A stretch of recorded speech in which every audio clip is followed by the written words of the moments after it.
दोस्तों नमस्कार। उज्ज्वल लक्ष्य यूट्यूब चैनल पर मैं नारायण प्रसाद देवांगन आप सभी का हार्दिक अभिनंदन करता हूं। आज की इस वीडियो क्लास में सीजी टेट 2019 में जो परीक्षा हुआ था उसके गणित विषय के सभी प्रश्नों के हल लेकर आए हैं। आपको बता दें कि गणित विषय के अंतर्गत इस परीक्षा में टोटल 30 प्रश्न पूछे जाते हैं पेपर 1 में, और 30 प्रश्न में से जो 14 प्रश्न होते हैं वो सैद्धांतिक होते हैं, जिसमें शिक्षण शास्त्र, गणित शिक्षण शास्त्र पर बातें होती है, और जो 16 प्रश्न बचते हैं उसमें इस प्रकार से गणित के अलग अलग कॉन्सेप्ट के प्रश्न पूछे जाते हैं, और यही सबसे ज़्यादा कठिन महसूस होता है अधिकांश अभ्यर्थियों को। तो इस वीडियो में हम टोटल 16 प्रश्नों को हल करने वाले हैं, इसलिए वीडियो थोड़ा सा लंबा ज़रूर होगा, लेकिन आपको इसमें बहुत कुछ सीखने को मिलेगा, क्योंकि अलग अलग कॉन्सेप्ट के प्रश्न इसमें पूछे गए हैं और उन सवालों को आप किस प्रकार से हल करेंगे इस वीडियो में बताया जाएगा। इसलिए ध्यान से और धैर्य से इस क्लास को अटेंड कीजिएगा। यहाँ पर आगे बढ़ें इससे पहले आप सभी से निवेदन है कि आप हमारे चैनल उज्ज्वल लक्ष्य यूट्यूब चैनल को अभी तुरंत सब्सक्राइब कर लीजिए और बेल आइकन दबा लीजिए, क्योंकि आने वाले समय में इसी प्रकार की परीक्षाओं के लिए गणित के बेहतरीन वीडियो आने वाले हैं। ठीक है, यहाँ पर देख सकते हैं। सबसे पहले प्रश्न को पढ़ते हैं। 91 नंबर का प्रश्न है सीजी टेट 2019 का, जिसमें लिखा हुआ है कि किसी त्रिभुज का क्षेत्रफल 216 वर्ग सेंटीमीटर है और उसकी भुजाओं का अनुपात 3:4:5 है, तो उस त्रिभुज का परिमाप होगा। तो ऐसे सवाल जब पूछे जाएंगे तो किस प्रकार से बनाना है। यहाँ पर कहीं पर भी यह नहीं लिखा है कि त्रिभुज किस प्रकार का है, कि वो समकोण त्रिभुज है, अधिक कोण त्रिभुज है, समबाहु त्रिभुज है, कहीं पर भी कुछ नहीं लिखा है। एक अनुमान लगाया जाता है कि यहाँ पर 3, 4, 5 हमें वह आंकड़ा यहाँ पर दिया गया है जो कि पाइथागोरस ट्रिक पर है।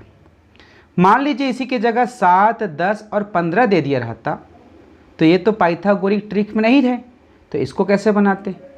तो इसलिए जो दिया गया है उसी आधार पर सवाल को बनाएंगे, क्योंकि यहाँ पर समकोण त्रिभुज नहीं बोला गया है। अब कोई भी एक त्रिभुज बना लीजिए। ठीक है, इसमें क्या कहा गया है कि त्रिभुज का जो क्षेत्रफल है वो 216 वर्ग सेंटीमीटर है और उसकी भुजाओं का अनुपात 3:4:5 है। तो जब भी अनुपात में कोई भी आंकड़े देते हैं तो अनुपात के एक हिस्से को मान लीजिए x। अब उस अनुसार से इसका मान हो जाएगा 3x, ये हो जाएगा 4x और ये हो जाएगा 5x। यदि इस भुजा को हम a माने, इस भुजा को b माने, इस भुजा को c माने, अलग अलग भुजा है, तो हम क्या देखते हैं तीनों का मान अलग अलग है। इस प्रकार से यह एक विषम बाहु त्रिभुज है। ठीक है, जिसका मान, इस भुजा का मान 3x है, इसका मान 4x है और इसका मान जो है 5x है। ठीक है, अब विषम बाहु त्रिभुज का जो क्षेत्रफल होता है उसका सूत्र आपको याद होना चाहिए। सूत्र यह है s वर्गमूल के अंतर्गत s, कोष्टक के भीतर s ऋण a, फिर कोष्टक s ऋण b और s ऋण c। इस प्रकार से इसका सूत्र है। अब इसमें s का मान क्या है, तो s क्या होता है, तीनों भुजाओं को जोड़ दो और उसे 2 से भाग कर दो, तो जो मान निकला वही जो है s का मान है। तो यहाँ पर देख सकते हैं तीनों भुजाओं की लंबाई जोड़ेंगे तो 3x, 4x और 5x, तो 3, 4, 7, 7, 5, 12x क्या हुआ, इसका मान हुआ 12x। ठीक है, ये अब 12 अब x बटा 2 है तो ये हो जाएगा 6x। ठीक है, कितना हो जाएगा 6x। अब यहाँ पर मान को रखोगे तो s की जगह हो जाएगा 6x।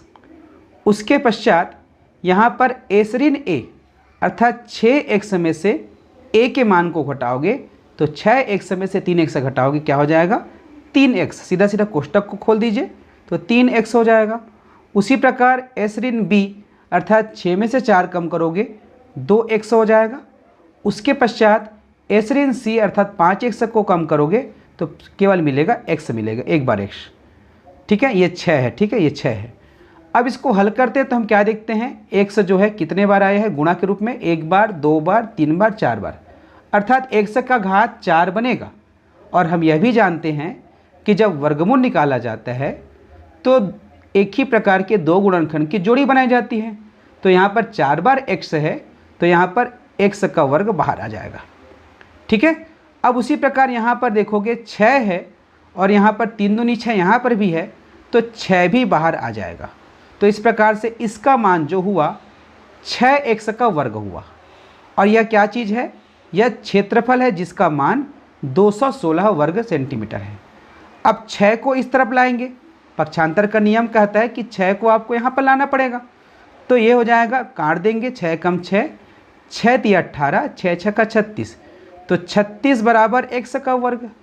तो किस संख्या का वर्ग 36 होता है ना भाई। तो यहाँ हो जाएगा 6 का वर्ग बराबर x का वर्ग। तो x बराबर कितना निकल गया, ये कट गया आपस में, x बराबर निकल गया 6। अब यहाँ पर देख सकते हैं x का मान 6 निकला है। हमको क्या पता करना है, त्रिभुज का परिमाप। त्रिभुज का परिमाप अर्थात सभी भुजाओं का योगफल। तो सभी भुजाओं को जब जोड़े तो हमें मिला था 12x। कितना मिला था, 12x। अब x का मान मिल गया 6, तो 12 6 के क्या हो जाएगा, 72। तो 72 सेंटीमीटर इसका उत्तर होगा। ये कॉन्सेप्ट है। ठीक है, अगला प्रश्न देखते हैं। 24 मीटर लंबी, 8 मीटर चौड़ी और 60 सेंटीमीटर मोटी दीवार बनाने के लिए 24 सेंटीमीटर गुणा 12 सेंटीमीटर गुणा 8 सेंटीमीटर नाप की कितने ईंटें लगेगी यदि दीवार का 10% हिस्सा मसाले से भरा है। यह क्या है, एक दीवार बनाना है। ठीक है, यहाँ पर दीवार की लंबाई दिया है, अर्थात ये कितना लंबा बनेगा, कितना मीटर, देख सकते हैं इसका चौड़ाई भी दिया है। ठीक है, ये चौड़ाई भी दिया है। एक्चुअल में ये ऊंचाई होना था, दीवार की ऊंचाई होती है, यहाँ पे चौड़ाई दे दिया है। ठीक है, और यहाँ पर जो मोटाई है वही एक चौड़ाई में आता। खैर जैसा दिया गया उसको मानेंगे। तो यहाँ पर देख सकते हो, अब इसको बनाने के लिए ईंट का प्रयोग करना है। तो भाई ईंट इस प्रकार से रखाएगा, तो ईंट जितना जगह अकेले ईंट है उतना ही घेरेगा, और डबल ईंट लगाएंगे और घेरेगा। इस प्रकार से ईंट को लगाते जाएंगे तो यहाँ पर ये दीवार के बराबर जगह घेरेगा, अर्थात दीवार के आयतन के बराबर होगा। लेकिन क्या कहा जा रहा है कि दीवार में जो है मसाला 10% हिस्से में भरा गया, अर्थात इसमें इस दीवार को बनाने के लिए 90% क्या लगा, ईंट लगा, और 10% मसाला लगा। ठीक है, तो अब सबसे पहले दीवार की जो है आयतन को ज्ञात कीजिए। अब यहाँ पर एक चीज़ और क्या करना है, सारे मात्रक देख सकते हैं, यहाँ पर सेंटीमीटर है, सेंटीमीटर, यहाँ पर भी सेंटीमीटर है, ये दो आंकड़े जो है मीटर में है। तो सभी को एक ही प्रकार के मात्रक में ले आइए, तो सबको हम सेंटीमीटर ही मान लेते हैं। तो 24 मीटर का क्या हो जाएगा, 2400 सेंटीमीटर। तो अभी हम क्या कर रहे हैं, दीवार की आयतन निकाल रहे हैं। तो आयतन होता है लंबाई गुणा चौड़ाई गुणा ऊंचाई या मोटाई। ठीक है, तो यहाँ पर देख सकते हैं 2400 सेंटीमीटर गुणा 800 सेंटीमीटर गुणा 60 सेंटीमीटर। आगे क्या कहा जा रहा है कि इसके आयतन में 10% हिस्सा मसाले से भरता है, अर्थात 90% इसमें क्या लगाना है, ईंट लगाना है। तो हमको पूरा 100% आयतन ज्ञात करने की आवश्यकता नहीं है, केवल 90% ज्ञात करना है, क्योंकि 90% जगह जो है ईंट से घेराएगा। तो 90% अर्थात 90/100 हो जाएगा। ठीक है, अब क्या कहा जा रहा है कि कितना ईंट लगेगा। तो ईंटों की संख्या ज्ञात करने के लिए एक ईंट का जो आयतन है उससे इसको भाग दे दीजिए। तो एक ईंट का आयतन कितना निकलेगा, 24 गुणा 12 गुणा 8 सेंटीमीटर। तो यहाँ पर लिख दीजिए 24 गुणा 12 गुणा 8 सेंटीमीटर। ठीक है, अब इसको हल करते हैं। 24 100 आ जाएगा, ये 100 और ये 100 कट गया। ठीक है, 8 एक बार कट गया, 8 ये 100 बार हो गया, 800। 12 कम 12, 12 पंचे 60। ठीक है, अब देख सकते हो 9 पंचे 45, 45 से कम 45 और 3 बार शून्य है, तो यहाँ पर क्या आ जाएगा, 45,000 इसका उत्तर है। तो इस सवाल का जो उत्तर आएगा 45,000 आएगा। अगला प्रश्न पढ़ते हैं। प्रश्न है आयताकार क्षेत्र की चौड़ाई उसकी लंबाई का 60% है। यदि उस क्षेत्र का परिमाप 800 मीटर है तो क्षेत्र का क्षेत्रफल होगा। तो जब भी ऐसे सवाल आएँ, आयत बोला जाए या वर्ग बोला जाए, तो जैसा बोला है वैसे तुरंत एक चित्र बना दीजिए। आयताकार, तो यहाँ पर हमने आयत का चित्र बना दिया। अब उसकी जो चौड़ाई है, तो ये चौड़ाई होता है, इसको बोलते हैं चौड़ाई, और ये होता है लंबाई। ठीक है, लंबाई आमने सामने बराबर होता है, चौड़ाई आपस से बराबर होता है। ठीक है, उसकी जो चौड़ाई है उसकी लंबाई का 60% है। लंबाई का 60% है, तो यहाँ पर लंबाई को मानना पड़ेगा 100 एक समान लिए। तो इसका जो 60% है क्या हो जाएगा, 60x हो जाएगा, क्योंकि आधार 100 है तो ये 60। अब इसको 100x समान है तो ये भी 100x होगा, और ये 60x है तो ये भी 60x होगा। क्लियर है, क्योंकि आमने सामने की भुजा बराबर होती है। अब क्या कहा जा रहा है कि उसका परिमाप 800 मीटर है, दे दिया गया है। ठीक है, परिमाप जो है 800 मीटर है, तो देखिए यहाँ पर परिमाप दे दिया गया है, परिमाप दे दिया है 800 मीटर, और हम इसका अगर परिमाप निकालें तो 100 और 100 200, 60 60 120, तो यहाँ पर 120 और 200 320x आएगा। तो x का मान यहाँ से निकल जाएगा, क्या हो जाएगा, ये यहाँ से हट करके इसके बटे में आ जाएगा 320, ये दोनों आपस में कट जाएगा। ठीक है, 8 चौक 32, 8 दाम 80, तो 10/4, 10/4 का अर्थ क्या होता है, अच्छा ये और कटेगा ना, 2 दूनी 4, 2 पंचे 10, 5/2, तो 5/2 का अर्थ क्या होता है, 2 दूनी 4, ये 2.5 गुना, क्या होता है 2.5 गुना, 2 से 1/2 का मतलब होता है 2.5 गुना। तो अब यहाँ पर जो है आप इसका मान निकाल दीजिए, तो 100 का 2.5 गुना क्या हो जाएगा, 100 का 2 गुना 200 और आधा 50, तो इसका हो जाएगा 250। उसी प्रकार 60 दूनी 120 और 60 का आधा 30, तो 120 और 30 150, तो ये दोनों निकल गया है ना भाई। अब ये भी निकल जाएगा, हमको क्या पता करना है, क्षेत्र का क्षेत्रफल पता करना है। तो यहाँ पर इन दोनों को गुना करोगे, 250 गुना 150, लंबाई गुना चौड़ाई। ठीक है, 2 बार 0 हो जाएगा, 15 पंचे 75, 15 दूनी 30 और 7 37। आप देख सकते हो 37,500 है क्या कहीं पर, ये ऑप्शन 20 का उत्तर हुआ। ठीक है, अब अगले प्रश्नों को हल करते हैं। वीडियो को लाइक कर लीजिएगा, बिल्कुल धैर्य के साथ बैठिएगा, बहुत सारे सवाल को हल करेंगे। ठीक है, इसी वीडियो में सारे सवाल को हल करने वाले हैं, इसलिए आराम से वीडियो को देखिएगा।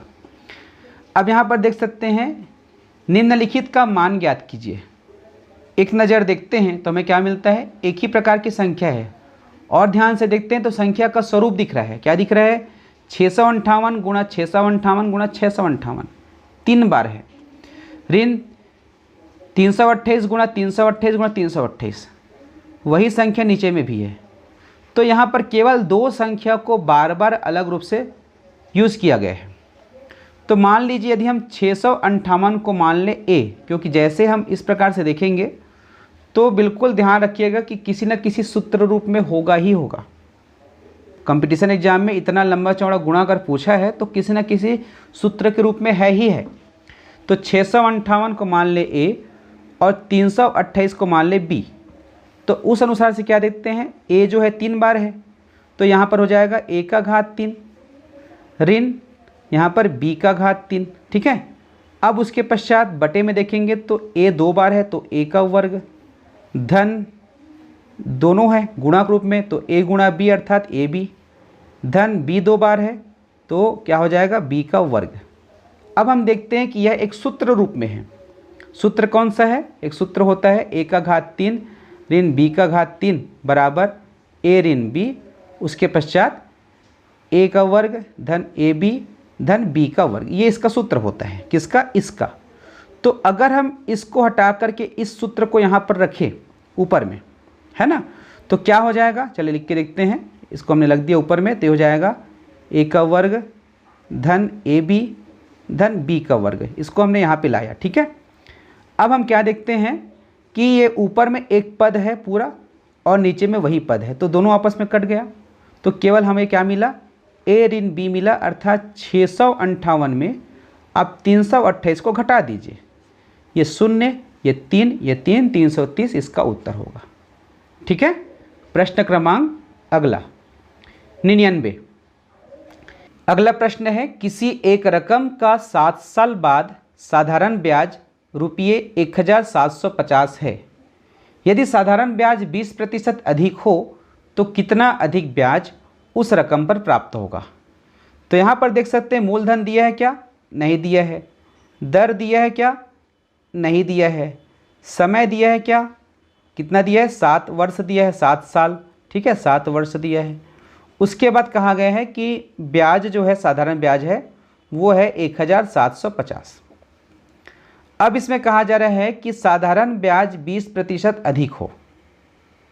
तो देखिए यहाँ पर थोड़ा सा आपको समझना होगा कि इसमें कहीं पर कहा गया है क्या कि साधारण ब्याज की दर जो है 20% अधिक हो।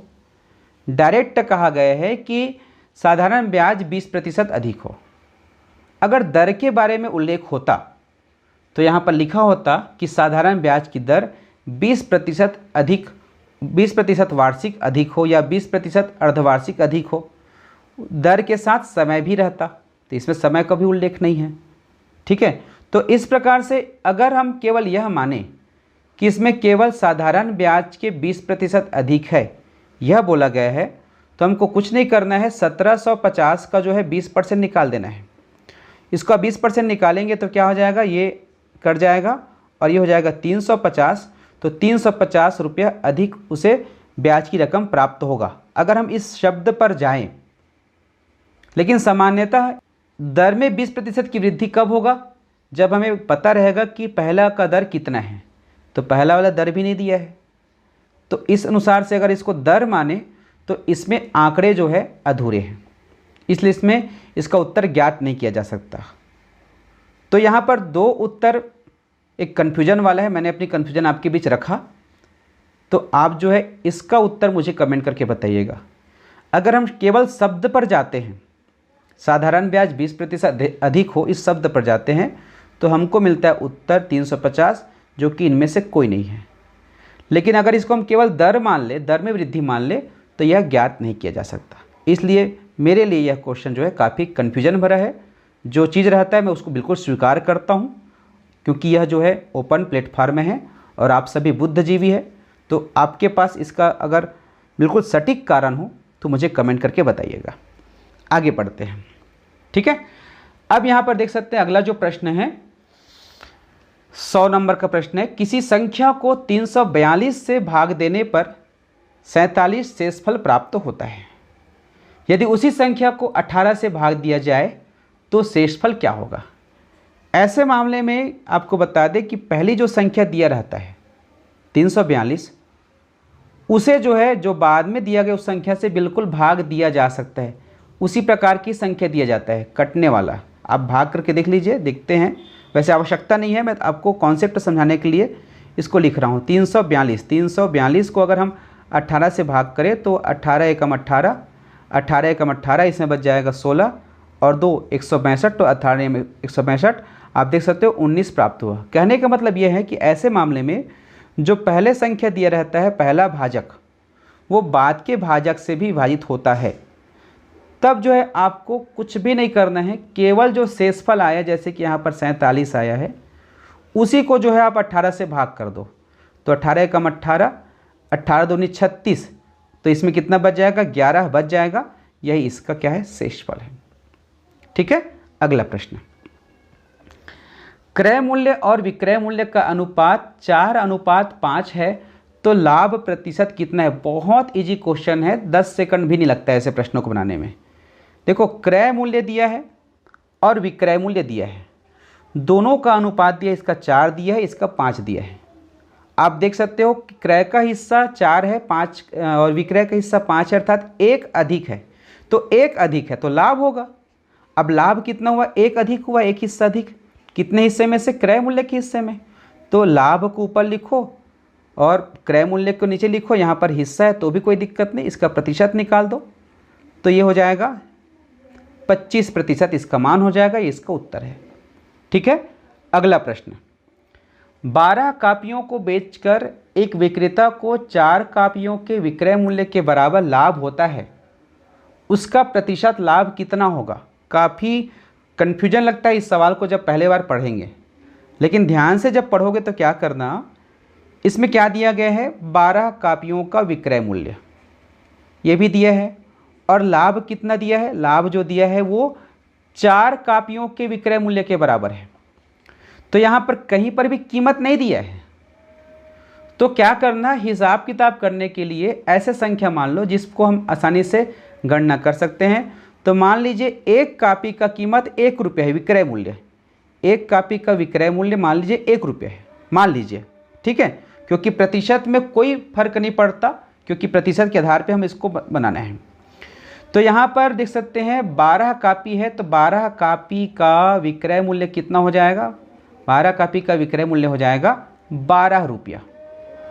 और इसमें लाभ कितना हो रहा है, 4 कापी के विक्रय मूल्य के बराबर, अर्थात 4 रुपया लाभ हो रहा है। देखो 12 रुपया में बेचा तो 4 रुपया लाभ हुआ, तो क्रय मूल्य कितना हुआ बताओ, 8 रुपया हुआ कि नहीं हुआ। अब ये क्रय मूल्य निकल गया 8 रुपया, विक्रय मूल्य निकल गया 12 रुपया, लाभ मिल गया 4 रुपया। अब इसी को प्रतिशत करना है, तो ये लाभ है और क्रय मूल्य 8 था, इसी को आप प्रतिशत में बदल दो, ठीक है। तो ये हो जाएगा 4 एकम 4 दूनी 2 एकम 2 पचासम, तो यहाँ पर 50% इसका उत्तर होगा, ठीक है। अगला प्रश्न, 67 में कौन सी संकल्पना आधारभूत नहीं है, अर्थात बेसिक नहीं है, उस पर जुड़ा हुआ है। तो ऑप्शन को पढ़ते हैं। यह संख्या 67 का प्रतीक ऑब्लिक संकेत है। हो सकता है भाई, बिल्कुल, इसको पढ़ने से हमको 67 का आभास होता है, संकेत है। और देखते हैं सटीक कारण, 6 का स्थानीय मान 60 है, ये भी बिल्कुल सही है, ये बिल्कुल बेसिक कॉन्सेप्ट है स्थानीय मान के लिए। 7 का स्थानीय मान 7 है, ये भी बिल्कुल सही है। अब उत्तर दिया है चौथा ऑप्शन, उपयुक्त में से कोई नहीं।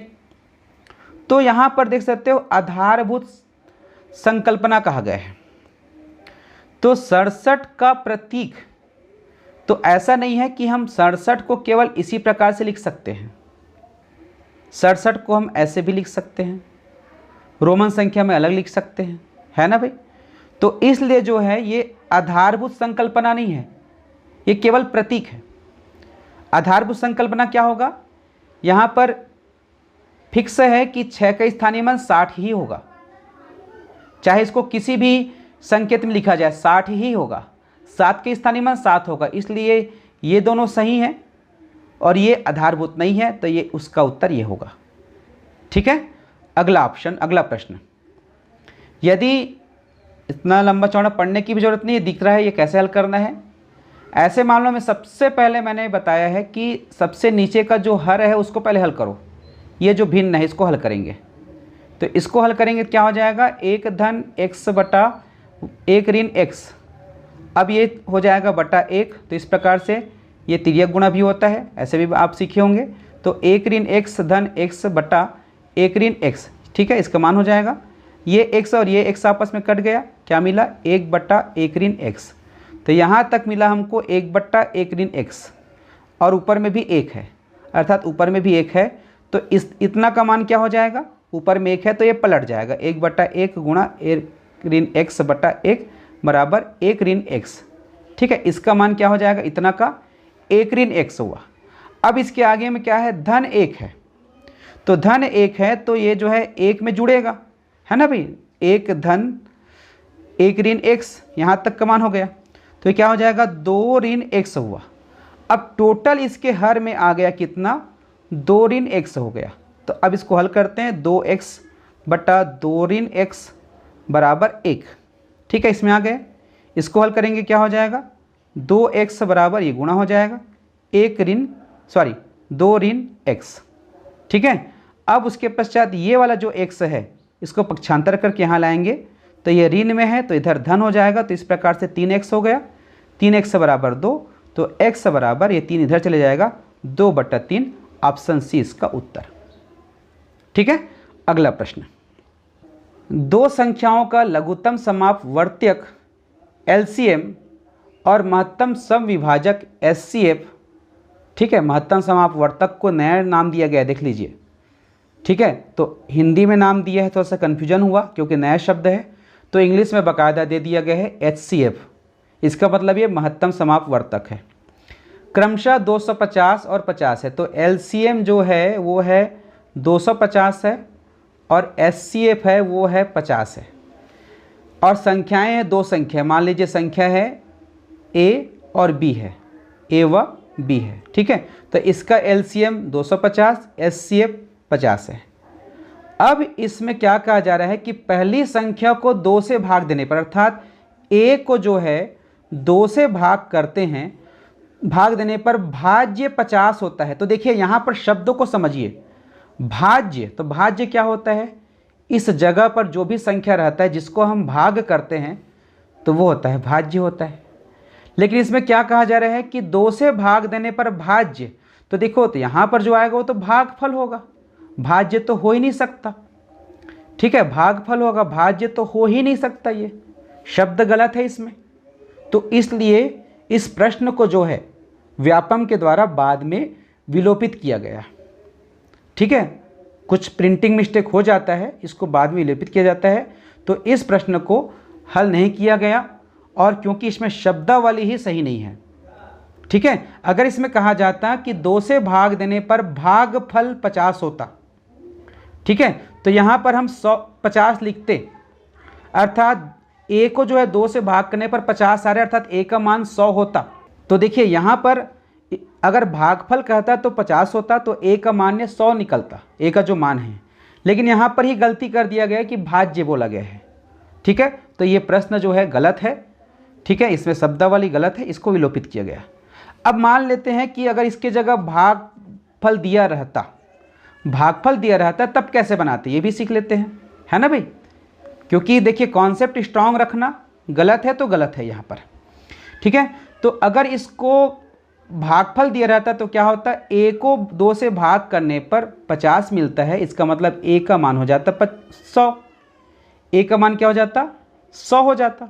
तो जब एक संख्या 100 है तो दूसरी संख्या के लिए एलसीएम गुणा एचसीएफ का एक कॉन्सेप्ट होता है, ठीक है, एलसीएम गुणा एचसीएफ का कॉन्सेप्ट होता है। इसको आप हल कर देते, 100 गुणा बी बराबर एलसीएम 250 गुणा 50, हल कर लेते, मिल जाता है, ठीक है। क्या होता है, b बराबर 250 गुणा 50 बटा 100, तो ये दोनों शून्य ऊपर नीचे से कट जाता, उसके बाद हो जाता है 125, तो 125 इसका उत्तर होता।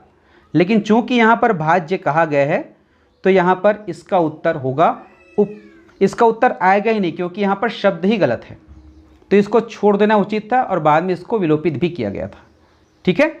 अगला प्रश्न, किसी व्यक्ति के दैनिक उत्पादन का 33.1/3% दूसरे व्यक्ति के दैनिक उत्पादन का 50% है। यदि दूसरा व्यक्ति रोज 1500 स्क्रू बनाता है तो पहले व्यक्ति का स्क्रू बनाने की दैनिक उत्पादन क्षमता कितनी होगी। तो देखिए यहाँ पर क्या कहा जा रहा है, 2 व्यक्ति है ए और बी। एक व्यक्ति का जो 33.1/3% है वो दूसरे का 50% है। 33.1/3% जो है इसका 50% है, अर्थात ये कितना कुछ ना कुछ प्रोडक्ट करता है, उत्पादन करता है, यही उत्पादन करता है। तो इसका 50% और इसका 33.1/3% आपस में बराबर है, ठीक है। अब यहाँ पर यह कितना उत्पादन करता है, दूसरा व्यक्ति रोज 1500 इसको बनाता है, यहाँ पर 1500 ये बनाता है, दे दिया है। तो यह कितना बनाए यह पूछा है। तो देखो 1500 है तो यहाँ पर 50% का मान दे दिया है, मान के चले, क्योंकि देखो 33.1/3% इसके 50% अर्थात 1500 का आधा 750 के बराबर है। तो 33 सही इसका जो मान है 33.1/3% 750 आया, क्लियर है। तो जब 33 सही 1/3 अर्थात क्या हो जाएगा 33 यानी 99, 100/3 का मान दिया है, हमको क्या पता करना है 100% पता करना है। तो यहाँ पर 100 लिखेंगे और इसका मान कितना है 750, इस प्रकार से करेंगे, हल कर दीजिए 100/1 गुणा 3/100 गुणा 750, ये दोनों आपस से कट जाएगा। उसके बाद ये हो जाएगा 7 × 2100 और 50 × 150, तो 2100 150 2250। तो इस प्रकार से इसका उत्तर ऑप्शन बी होगा, क्लियर है। आगे बढ़ते हैं।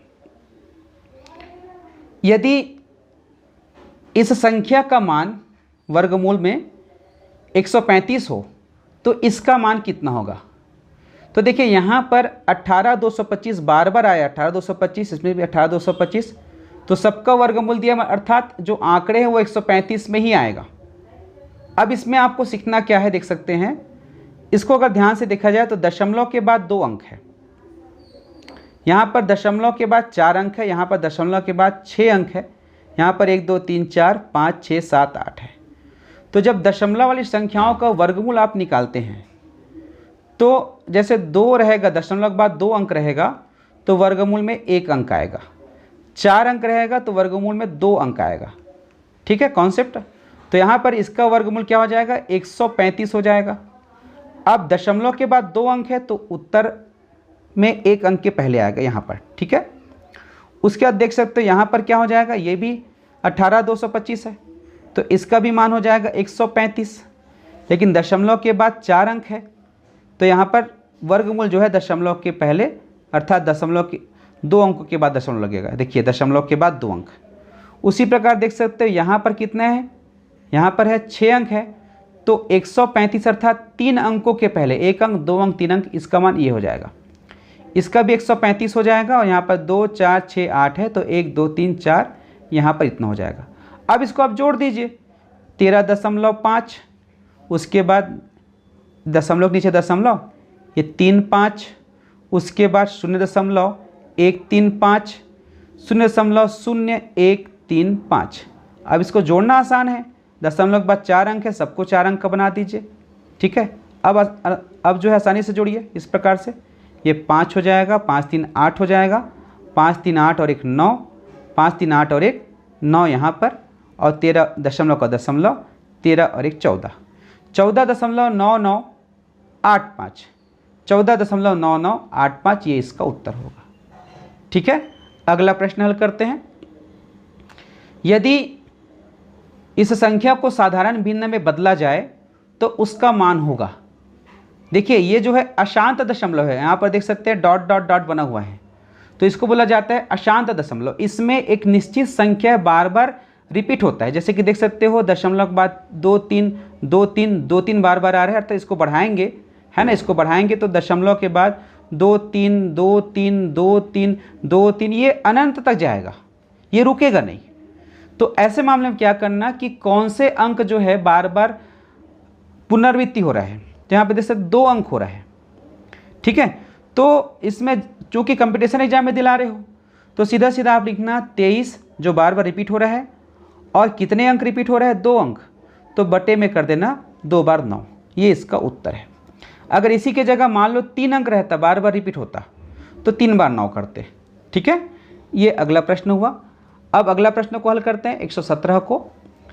3 संख्याओं में से पहली और दूसरी संख्या का औसत दूसरी और तीसरी संख्या की औसत से 15 अधिक है, पहली और तीसरी संख्या का अंतर होगा।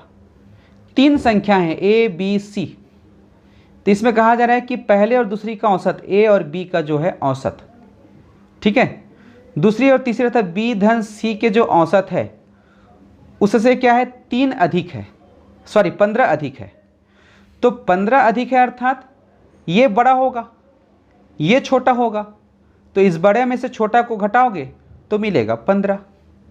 क्लियर है। अब इसको हल करते हैं तो ये क्या हो जाएगा, बटे में हो जाएगा 2, और ये ए धन बी अब ऋण बी हो जाएगा, और यहाँ पर देख सकते हैं यहाँ पर ऋण है यहाँ पर धन है, तो ये भी ऋण सी हो जाएगा, बराबर 15 हो जाएगा। अब देखते हैं धन बी और ऋण बी कट गया, तो यहाँ पर ए ऋण सी बटा 2 आया, बराबर 15 है। तो इस 2 को हम इस तरफ ले जाएंगे, क्या हो जाएगा 30 हो जाएगा। तो ए ऋण सी बराबर 30। तो पूछा भी तो वही है ना, पहली और तीसरी संख्या का अंतर पूछा है, तो पहली और तीसरी का अंतर मिल गया 30। तो यहाँ पर उत्तर तो आया ही नहीं है, कहीं पर आया क्या, कहीं पर 30, ठीक है, नहीं आया ना। तो इसका जो उत्तर होगा उपरोक्त में से कोई नहीं, ठीक है, उपरोक्त में से कोई नहीं होगा। अब अगला प्रश्न को हल करते हैं। अगला प्रश्न है एक वर्ग की चारों भुजाओं के साथ, तो इसको तो मैंने अलग से वीडियो बना करके हल कर दिया है, वो वीडियो जो है यहाँ पर डिस्प्ले भी हो रहा है, उसको क्लिक कर दीजिए, इस वीडियो को आप देख सकते हैं। तो इस प्रकार से हमने 2019 के सभी प्रश्नों को हल किया। आप भी इसी प्रकार से हल कीजिएगा, और कोई भी डाउट होता है तो कमेंट कीजिएगा, और मेरा जो डाउट था उसको भी आप लोग क्लियर कीजिएगा। नमस्कार।